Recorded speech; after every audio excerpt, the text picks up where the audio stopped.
late. I hope you can all hear me. I haven't got my earphones in. If the sound is not good, please do let me know. But it's Saturday morning. I am so excited because it's my first Facebook Live for Tribe Sober, our new branding, which I absolutely love. It's so positive and it sounds just powerful. So welcome Tribe Sober, and let me see who's all here this morning. It's going to be so exciting because today I answer your questions. So I put it out this week to the tribe and ask, what are some of the things you really want to hear? And I also had some questions arise from coaching sessions that I've had this week, and we explored some of the same topics. So it's so exciting that I can actually really delve into 4 questions today. If you have any other questions, please pop them into the comments box, and if I have time, I'll answer them or get back to you later. But for today, we're going to answer some questions, and I have to land. I was running. I had a NEO class this morning, all about heart opening, how our hands are our heart. We offer with our hands, we hug with our hands, we love with our hands, we love ourselves with our hands. So really feeling quite pumped up and excited. So let me see who has come here this morning. Hi, Mon. Oh, it always is so good to see you here. Kerry and the lovely Janet. Flick, oh, you made it, Flick. It's always such a thrill when you're here because I know you just post and comment so appropriately and so with so much insight. So glad to see you here, Flick. And for anybody who's coming in a bit later or is only able to watch this video a bit later, all good. And so I'm going to dive right in because I've got 4 quite intense topics today. And the first one really came from one of my favorites, and Lucy, and she said to me she'd like to ask the chicken and egg question. And the question is, do you stop drinking and your life improves? Or do you sort out your life and then you don't need to drink? And it is really a chicken and egg question. I think the first thing to do is to remove the behavior. So just to have a look at not drinking. And that's why it's so helpful and it's so empowering when we take a break. And we say, I'm going to take a break and I'm going to examine my drinking and see what happens. If our only attitude is one out of shame and regret because last night I did something that I really am quite ashamed about, and the doctor tells me you better stop drinking, and the motivation is one of I have to do this, not really embracing it. So you're just going to remove what everybody else tells you is causing all the problems. That is probably not going to keep you on the right path long term. It's not going to help you to create a life that you don't want to escape from. Because alcohol is really just a band-aid. It's a band-aid that we put over a wound. So unless we know the reason, why are you drinking so much? Why are you using alcohol to calm? Is it because you don't have other coping mechanisms? So what do we need to do to improve and create a beautiful life? I often find that about a couple of months and even a couple of weeks, and people just say, my life hasn't changed. Nothing is better. Everything is still the same. And if that is the case for you, then it's really time to delve a bit deeper and create a meaningful relationship with yourself. For me, the number one tool that I really use, and I'm going to be talking about tools a bit later, is to understand the think, feel, act cycle. And really I used to read a lot of self-help books, and I went on a lot of courses and workshops, and they would tell you, you need to sort out your thoughts. You need to think more positively. And then I would think more positively, and I would try and think more positively, and nothing really changed in my life. And then I did a lot of courses which were around your feelings, feeling your feelings, getting in touch with your feelings, allowing your feelings. And I could understand the importance of that and getting in touch with the feelings, but I didn't really know how that all related. And then I would look at actions, and I would think, okay, I need to get into actions, because if I don't get into actions, nothing's going to change. So what actions do I need to take? Okay, I need to stop drinking, have a different behavior. Everything was done in isolation, and my results didn't really change in my life. My life remained the same. And when I realized how these four actually integrate and work with each other, it was life changing. That when I understood nothing is separate, if I can bring them all in, and I learned this from Brooke Castillo on the Life Coach School, I had such an aha moment. I thought, I should have known this. How come I never put it all together? That my thoughts create my feelings drive my actions, and my actions create my results. And where do my thoughts come from? My thoughts come from how I make meaning out of life events. Now, Brooke calls them our circumstances, things that are beyond our control. So if I'm always picking up a glass of wine whenever I feel stressed or anxious, then the question I need to ask myself is why? What are my thoughts about alcohol? And a thought that you keep on thinking is a belief. And those thoughts create the feeling, which then would drive the action. And the behavior is drink, and the result is I keep drinking. So if the thought is really, alcohol helps me manage my stress, or alcohol calms me down, we need to really ask, is that really true? And of course, when we really look at that thought and we uncover it, we realize that actually it's not true, because it causes more stress on the other end. So more empowering, and then what we do is we reframe the thought that we want to adopt so that we can change the behavior and get a different result. So alcohol is really just a circumstance. So what do I make it mean? So I prefer not to drink. It's a beautiful thought. I'm empowering myself by not drinking. I am loving this journey, creates feelings of empowerment, and then the choice is not to drink. And the result is that you can sustain a non-drinking pattern. If you get triggered by anything in life, pop it into this model. It's amazing, because behind every feeling, behind your anger, behind your overwhelm is our thoughts. And if you can get to those thoughts, you can change your life.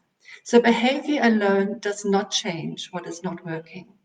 You need to really go into, what am I thinking? What am I feeling? What are the results I want to create? What is the kind of life I want to live? And I'll always come back to that. This question was from Lucy, and Lucy and I did a lot of work around how we find purpose, how we find meaning, what thoughts to create, what is it that we're going for. And Lucy's why exercise is brilliant for that. So pop me in some comments there. How are you doing on the chicken and the egg? How's your life looking? Are you finding that your life is changing? Does that model sound helpful to you? Let me know. The second question I got came in, and it comes quite a lot, but it actually came in a recent coaching session, where a client said to me that things are going so well for me right now, and I'm really doing the work, I'm in a good place, but I cannot shake this feeling of regret and shame. I have so many regrets. How do I fix my regrets? Do I need to go and ask for forgiveness? Will that help? My brain keeps going back to all those terrible things I did when I was drinking. And that is such a two questions that came in there. When the one was, how do we deal with regret? And often the motivation then is, how can I become a better person? And how do I prevent myself from not drinking again so that I don't have that regret and shame? And if you are holding on to regrets, it really means that you're thinking at some point that by holding on to them, it's going to keep you on track. And it doesn't. So I want to just uncover that a little bit more today, because I think it's so pertinent to so many of us.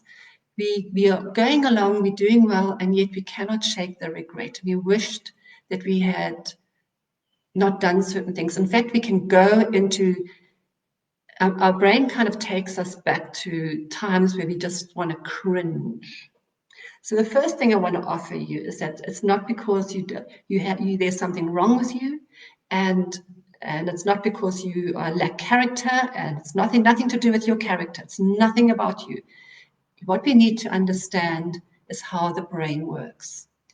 I've become passionate about the brain, understanding the brain. The brain defaults to the negative. The brain will always default to the negative. That is how it works. And if we understand the negativity bias of the brain, we can work with it. Even if you're not drinking, the brain will always find a place of regret or something to shame you on, because the brain thinks by doing that, it's keeping you safe. Back in the day, we needed to be very much on high alert. We needed to learn that if I do that, there's a consequence. I'm going to regret going there because this is going to happen. The brain kept us safe. But now we don't need to be kept safe. We are safe. So by not drinking, you are safe. So I really want to offer that you need to learn how you process your regrets is very important. Your regrets are in the past. They are gone. There's nothing to forgive. And I think that's one of the big questions I have. And one of the things that didn't resonate with me at the AA, where they said you need to ask for forgiveness, that we have these character defects, that we are diseased. All of those thoughts, if you think back to my earlier model where I talked about the think, feel, act cycle, when we understand that those thoughts keep us in shame. And then we think that shame is going to keep us on track. Shame has never kept anyone on track. Something is wrong with me has never kept anybody on track. In fact, we want to just numb out from that. Who wants to feel that? We don't want to feel that. It's awful. So rather, using the think, feel, and act cycle, let's look at what we can control. We can become curious. So rather than going into regret and what we can't change, we become curious. So why am I defaulting to the negative? What can I be proud of today? What am I doing right now to understand my think, feel, act cycle, my negativity bias? Behind every shameful thought or every negative thought that gets you feeling really low, in parentheses, is always the thought behind all of those thoughts is often there's something wrong with me. I want to offer you today, you don't have to ask for forgiveness. There's nothing to forgive. You need to just, when you understand how the think, feel, act cycle works, when you understand how your brain defaults to the negative, that it has a negativity bias, when you understand the pleasure cycle and how habits are formed in the brain, it all makes sense. So I'm going to offer you, if regret and shame is what you're using to keep yourself on track, rather move into becoming curious. Because when we're shaming ourselves, and we are regretting, there's nothing to learn. We're just saying that was wrong. But when we go into learning, into the growth mindset, we're saying, well, that's curious. How come I got drawn into that habit? What caused that habit cycle? How did alcohol interact with my brain chemistry and my body chemistry? And when we have understanding and curiosity and you make those changes, you can become proud. So I want you to focus on today, and I want you to focus on being proud of today. I chose not to drink. Today I learned the skill of sitting with my cravings. I learned nobody ever taught us these things. So how can we be shamed about not having these skills? And the skills really are the ones of learning how to sit with a craving, learning how to play the movie forward, learning how to visualize into the future, becoming curious, looking at our data points like, okay, when that happened, that triggered this, that triggered that feeling, and that's why I'm feeling anxious. Or, and another thing I want to really just offer you is that if we fail, and we fail often, if we allow ourselves to just to fail, then there's nothing to ask forgiveness for. When we're learning a new skill and we're not getting it right, for even when we learned to walk and we kept falling, nobody was saying there's something wrong with you for falling. When we learned to ride a bicycle and we kept falling off, nobody was telling us that there's something wrong with us because we couldn't ride the bicycle. No, we are learning a new skill, and the skill we are learning is how to manage our feelings, manage our thoughts, create actions that will give us the results that we want. We start to learn what are our permission thoughts, the thoughts that tell us, oh, come on, what the hell, who cares? All of those thoughts, when they come up, when we recognize them, how do we deal with them? How do we find ways to reframe them so we don't just say, who cares, and take a drink? No, you start caring. You start creating a really beautiful, deep, meaningful relationship with yourself. So that's it on regrets. So basically, you just need to learn how the brain works, and you need to mindfully observe yourself. Think, feeling, act cycle. Get in touch with that. Yes, and take a break is such a powerful intervention. I can also not really restate that enough. I choose not to drink. Yes. Yes. Beautiful. Bringing in Adam and Janet in their podcast. Yes. Doing it in an integrated way, strategically. Okay, there's some awesome comments coming in.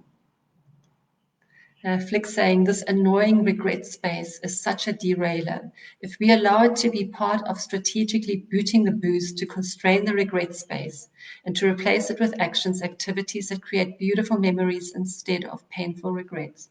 Yes. So let's get proud. Let's focus on what we can do today. The past is in the past. We can't change it, but we can change the future, and we can become the best versions of ourselves. And remember, it's not about becoming a better person, because a better person is not going to change your desire. It's about becoming the best version of yourself because you want purpose and meaning in your life. You don't want to be always living in shame and regret. Beautiful. Thank you for these comments. So we're going to get to the third question, which was, what do we need to replenish that alcohol has depleted? And I love this question because we often don't realize how much alcohol depletes us. And one of the key depletions that we experience when we drink a lot of alcohol is that our trace minerals get depleted. And our trace minerals are really our zinc, our copper, our iodine.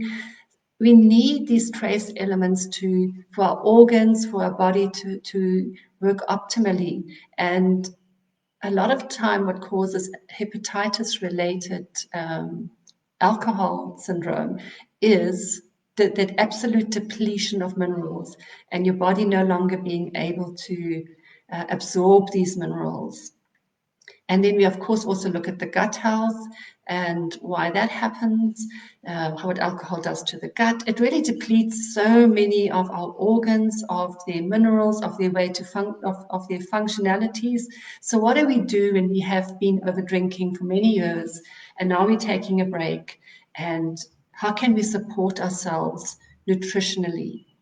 And one aspect, or what I would suggest, is really invest in a good supplement that will give you back your trace minerals.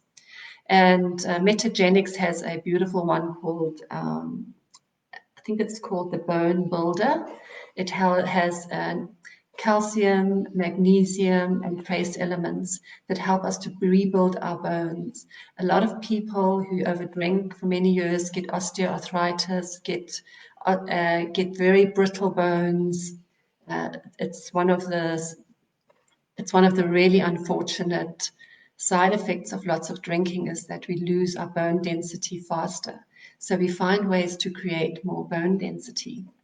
Our vitamin B is often depleted, and that affects our nervous system. A slow release vitamin B. I really go a lot with Metagenics. I think they are a really good product. They use naturally sourced ingredients, organically sourced ingredients. They're more expensive, but you know what you're getting is very valuable. What else I would like to offer you is that it's an opportunity for you to really get to know your body.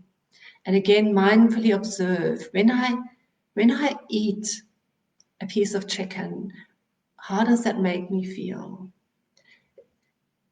When I eat bread, how does my body feel? It's like really getting very mindfully in tune with your body.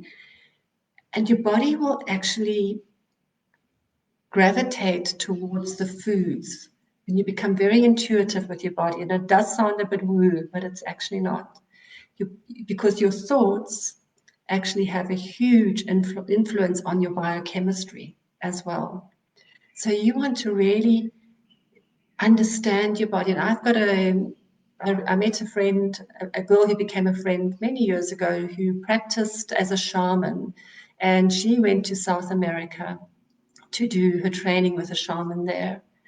And what they needed to do is they needed to go into the forests, and they were left there for 2 weeks where they had their journal and they had some a pencil to paint and sketch with, and then they would find plants that they were drawn to.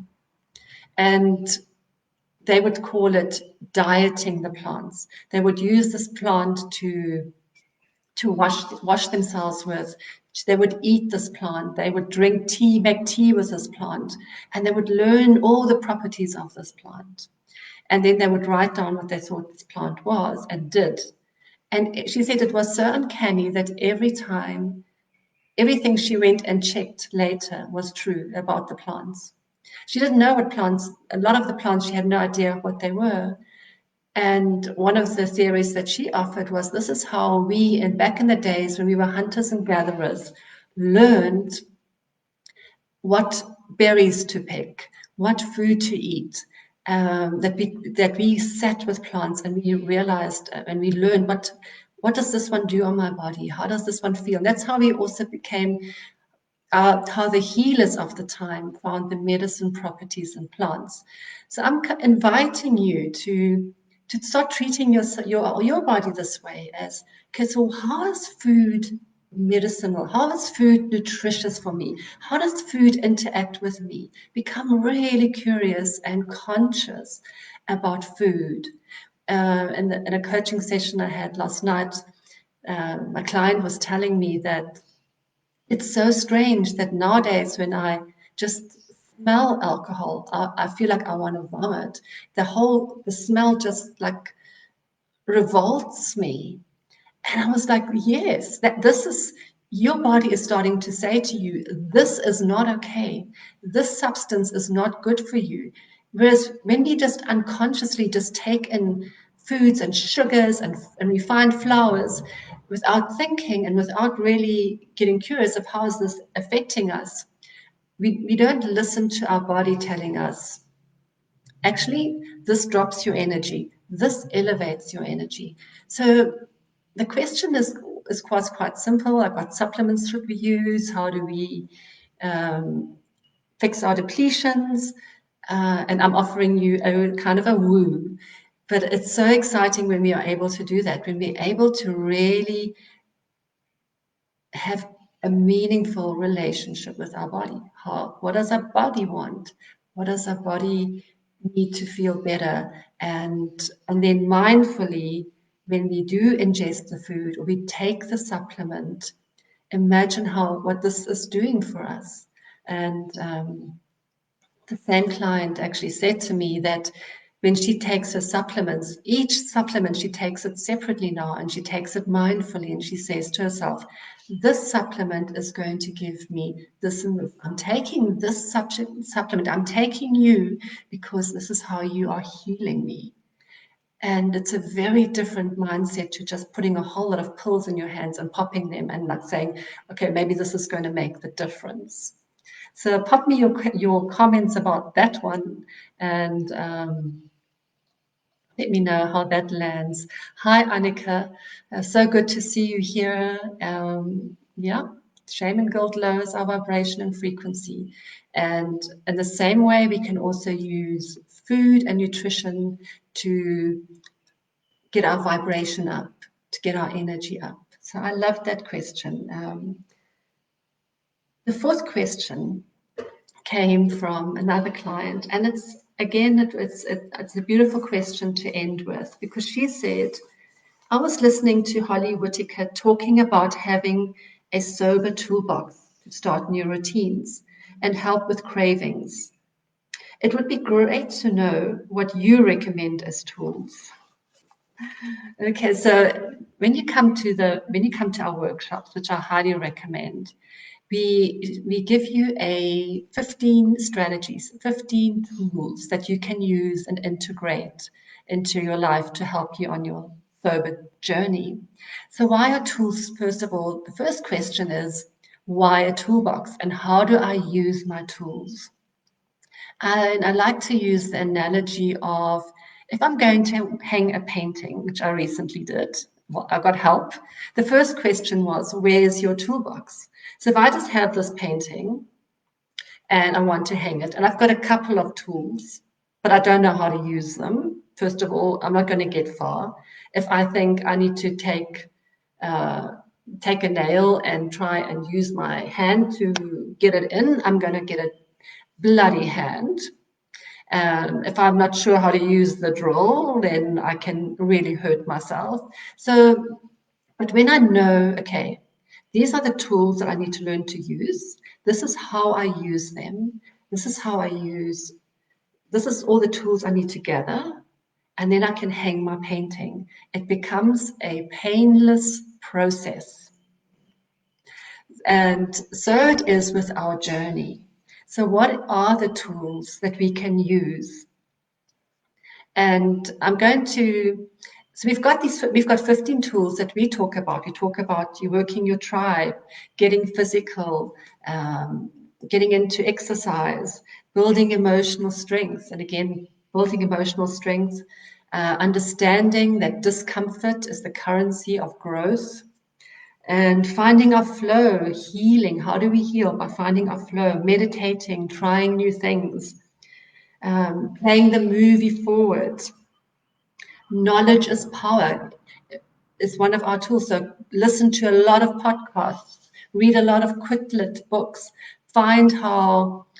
get inspiration and motivation from them. Because remember what Adam said is we can't just be motivated. Motivation often comes from shame and guilt, but inspiration comes from curiosity and learning and excitement. And like he says, sometimes we can't find that initially, like with the chicken and the egg, and we think we just need to change the behavior. We can get the inspiration by getting a coach, which is another tool. Being accountable, Adam and Janet spoke about that, having our accountability checkpoints, having our accountability partners. One of the things is being accountable. Who are you being accountable to? Writing a goodbye letter, maybe starting a blog. And I will say that being accountable is also about creating a nest. So when you create a nest, this is your nest, and who do you want in your nest that you can engage with and say, this is what I'm doing, this is why I'm doing it. Can I, when I'm feeling really low, can I phone you? Who are your people in your nest that you can be accountable for, that will help you keep you on track when you're going to a party? It could be your partner who can say, I'll look after you, so I'll make sure nobody spikes your drink or gives you a glass of wine. However it is, find people to support you. Keeping a daily journal is incredibly helpful. Even today, a journal is in the same way. I often use that to really look at my thoughts, how am I feeling, and I end up doing a quick think, feel, act cycle. How am I feeling this morning? Oh, but what's going on? Why am I feeling a little low? What are the thoughts? What triggered the thoughts? A circumstance. What happened? And it's like I said, a circumstance is something that happens that we can't control. It's also something that happens that we can prove in a court of law as factual, the truth. That is a tree. It is a beautiful tree, is a thought, for example. Discover your natural highs is a big one.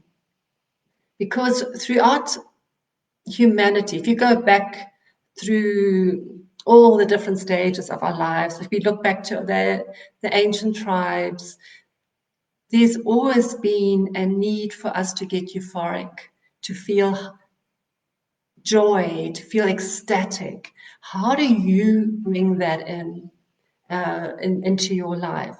What gives that to you? And I speak about how dancing and chanting brings that in for me.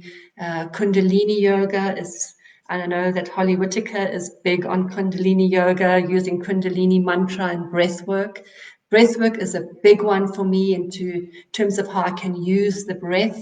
Chanting, when you're going into kirta, which is the Kundalini chanting, or some of the Eastern philosophies, they use chanting.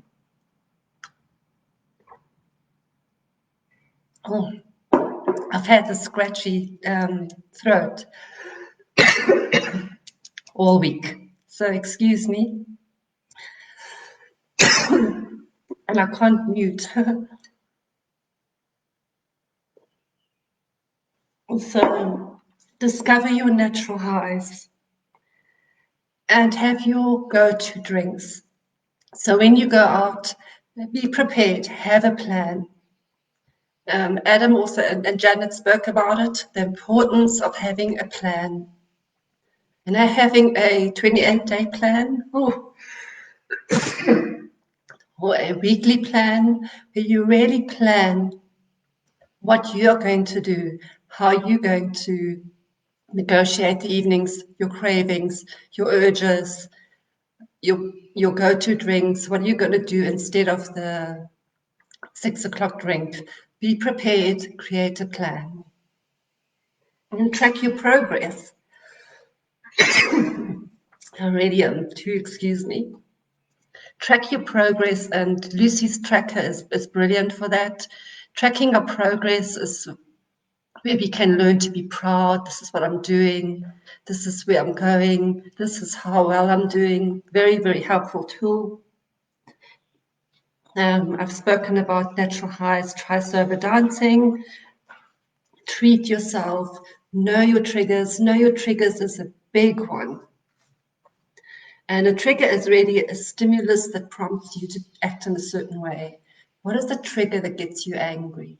What is the trigger that gets you anxious? Know your triggers, and then know how to be with them, how to work with them, how to let them go, how to rewire them, how to reframe them. And just remember, our brains do need time to rewire. At the moment, the association is if I am anxious, alcohol can calm it. If I'm angry, alcohol will numb it down. We need to reframe those associations and bring in really conscious new associations. And finding your purpose. Finding your purpose is really along the way you'll find your purpose. And I want to just talk about these are all tools. And like I said, we can have all of these tools, but if we don't know how to use them, we might get bloody hands. We might just be doing them routine wise without really understanding which are the ones that work for me. And again, becoming very conscious of when I'm angry, how do I manage my anger? Which of these tools can I use to diffuse my anger? And they can work every time. The tools that you choose need to become daily habits. You need to bring them into your life. You need to consistently use these new tools for them to integrate with you. And I want to just share, Nicole, who's one of our Tribe Sober members, shared with me last night how she has integrated some of these tools. And so I said to her, so tell me about how you've brought these tools into your life. And she said, well, when I wake up, I usually make myself a cup of coffee, and then I sit outside in the sun and I contemplate, and I take out my journal and I write. And then I go and I stick my little heart on my calendar every morning of tracker. That's how I'm tracking myself. And I go for a walk, I listen to a podcast, and I read quick lit books. I go and post in the WhatsApp group daily. When I take my nutrition and my supplements, I'm very mindful about it. I don't just take a handful of pills. I look at each pill and I say, this is why I'm taking you. This is why I'm drinking you. Thank you. And when I go out, I'm prepared. I prepare myself mentally how I'm going to show up. I've got people that I'm accountable to, that know me, that support me. I've put it out there. And I just wanted to share with you that that is one of the ways that you can bring in these tools. You can and be very mindful about how you're bringing them in. And again, what works for you? A cup of tea to calm me. For me, in the evenings, if I struggle to sleep, if that has been one of your things, you can't sleep, how do you bring in these tools? What can you bring in to help you sleep? Could it be some breath work, meditation? What exercise are you doing? And what really helps with this is when you actually put it all together on a plan. And when Adam works with Adam Scheibler, who Janet did a podcast with. He works with people who are obese and want to lose weight, but he works on a 28-day cycle where he says for 28 days, bring in these habits, eat these foods, and everything is meticulously planned out for 28 days. And then you get to see what works, what doesn't work. For me, the number one tool that I use is the self-coaching model. I know I can plug whatever I'm going through into that model and reframe. When I wake up and I always do the body scan. How am I feeling? I start with a visualization of how I want my day to go, breath work. I then go into the cold shower. Everybody knows that I'm a huge fan of breath work and cold showers. And I will often put on music while I'm showering and get out the shower that really gets me wanting to move and dance. That's how I create joy and change my state especially when it's a bit low. So those are some tips from me today. My goodness, I've been going on, I think, far too long this morning, but such great questions, and I wanted to really do them justice. Let me know how you all are, and just know that you can thrive and have the best life that you can imagine. And that alcohol is really just a substance that you're using often to self-medicate and not to deal with the things that really are going to be the game changers for you. The next workshop is on the 10th of April. If you haven't done a workshop, I cannot stress enough how empowering this workshop is. Not only do you get the toolkit, but you get real knowledge, and knowledge is power, about how alcohol works, how the negativity bias works for you in your brain, how alcohol interacts with you in your brain. Very powerful. Yeah, and Flick was saying how the Tribe Sober toolkit was brilliant, a real game exerciser. A real game changer, and exercise, leaning in, learning. Embrace the learning attitude, embrace the curious attitude, and stop regretting, start living. And I look forward to seeing most of you tonight, this afternoon, at the Zoom Cafe. And as always, such an honor to be part of this tribe. Thank you. Have a beautiful day. Bye.